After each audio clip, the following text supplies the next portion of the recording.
প্রথম পর্বে আমরা জেনেছিলাম কিভাবে সুলতান সুলেমান বিশ্বজয় করেছিলেন এবং দাসী থেকে সম্রাজ্ঞী হওয়া হুররাম সুলতান হয়ে উঠেছিলেন প্রাসাদের সবচেয়ে ক্ষমতাশালী নারী। কিন্তু ক্ষমতার এই চূড়ায় পৌঁছানোর পর তোপকাপি প্রাসাদের ভেতরে শুরু হয় এক চরম অন্ধকার অধ্যায় এবং ক্ষমতার লড়াই। সম্রাজ্ঞী হুররাম সুলতান যখন পুরোপুরি রাজনৈতিক নিয়ন্ত্রণে চলে আসেন তখন তিনি চেয়েছিলেন তার নিজের কোনো পুত্র যেন পরবর্তী সুলতান হয়। কিন্তু সিংহাসনের সবচেয়ে যোগ্য ও জনপ্রিয় দাবিদার ছিলেন সুলেমানের প্রথমা স্ত্রী সন্তান শাহজাদা মুস্তাফা, যাকে প্রজারা এবং সেনাবাহিনী অসম্ভব ভালোবাসত। প্রাসাদের ভেতরের নানামুখী ষড়যন্ত্র, ভুল বুঝাবুঝি এবং হুররামের চালের শিকার হয়ে 1553 খ্রিস্টাব্দে সুলতান সুলেমান নিজের হাতে তার সবচেয়ে যোগ্য এবং প্রিয় পুত্র মুস্তাফার মৃত্যুদণ্ডের আদেশ দেন। এই ঘটনাটি অটোম্যান সাম্রাজ্যের ইতিহাসে অন্যতম এক কলঙ্কিত ট্র্যাজেডি হিসেবে পরিচিত।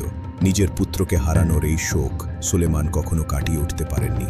এর কিছুদিন পর তার সবচেয়ে প্রিয় সঙ্গী হুররাম সুলতানও পরলোক গমন করেন, যা সুলতানকে সম্পূর্ণ একা এবং মানসিকভাবে ভেঙে চুরমার করে দেয়। শেষ জীবনে সুলেমান একজন নিঃসঙ্গ সম্রাট হিসেবে দিন কাটাতেন।